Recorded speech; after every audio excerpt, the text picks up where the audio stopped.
When a little girl in a wheelchair insisted on meeting the most dangerous dog in the shelter, nobody thought it was a good idea. The staff warned her again and again, "Stay away from that one." But she ignored every warning. Everyone held their breath as she rolled closer to his kennel, bracing for the worst. But instead of lunging, instead of biting, the bulldog did something no one expected. What happened next stunned the whole shelter and turned into a story that melted hearts everywhere. Titan had been there longer than any other dog. A massive bulldog with a wide chest, a thick, scarred neck, and eyes the color of burnt amber. He was as intimidating as he was feared. On his intake card, someone had scrolled in red marker aggressive. Use caution. This story touched millions of hearts. Have it touched yours? Let us know with a like, comment yes and subscribe or follow for more amazing stories like this. Back to the story. Every morning, volunteers approached his kennel with dread. He'd stand stiff, teeth bared, his body trembling with tension. No matter how softly they spoke, no matter what treats they offered, Titan never relaxed. "He's too far gone," one staff member whispered as she slid his water bowl inside. Some dogs, they just never recover. No one knew exactly what had broken him. Titan had been found wandering on the edge of town, skinny, filthy, with a frayed rope still hanging from his collar. He had growled the entire ride back in the truck, and ever since he hadn't wagged his tail, not once. Instead, he paced back and forth all day, every day, like he was searching for something he couldn't find. And when the shelter grew quiet at night, his deep, aching howls carried through the halls, breaking even the hardest hearts. Most people stopped believing he could ever be saved. But then the little girl came. The bell over the shelter's door jingled as Mia's mom pushed her inside. Her hands rested on her lap, her long brown hair tied back with a pink ribbon that matched the rims of her wheelchair. "You sure about this?" her mom asked gently. Mia nodded. "I just want to see them," she said softly. The receptionist smiled kindly, though her eyes darted toward the end of the row where Titan's kennel sat in shadow. Volunteers opened doors for the calmer dogs. A golden retriever licked Mia's hand.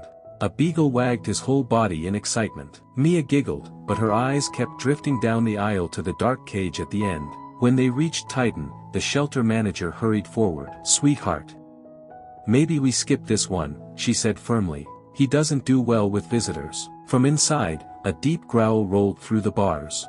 Mia tilted her head, listening. She couldn't see his bare teeth, but she could hear the pain behind the sound. "I want to meet him," she whispered. Her mother froze. "Mia, please." But Mia's eyes never left the cage.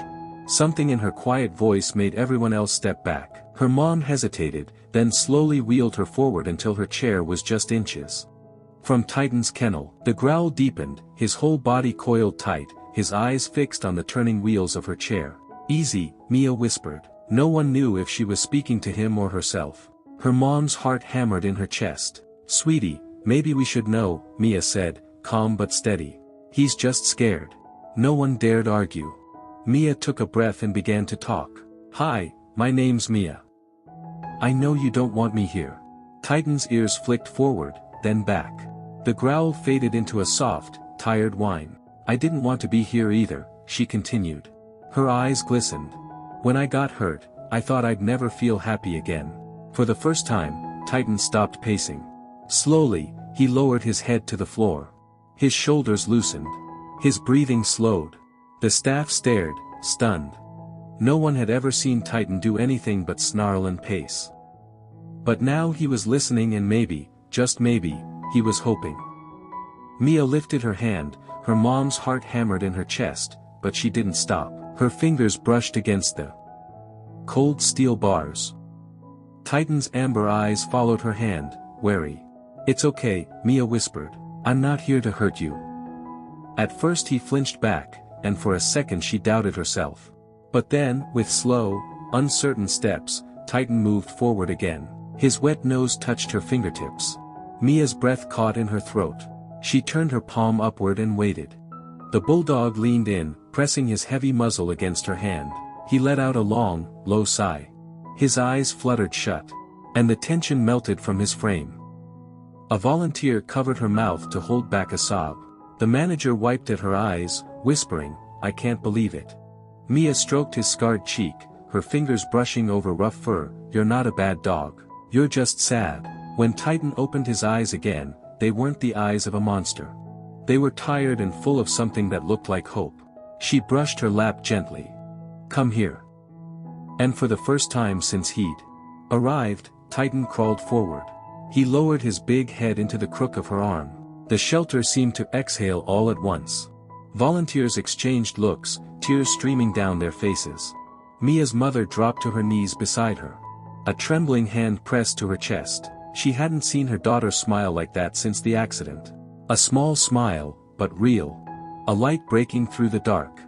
Titan trembled as he leaned deeper into her lap, his sorrow slipping away. The growling, pacing creature was gone.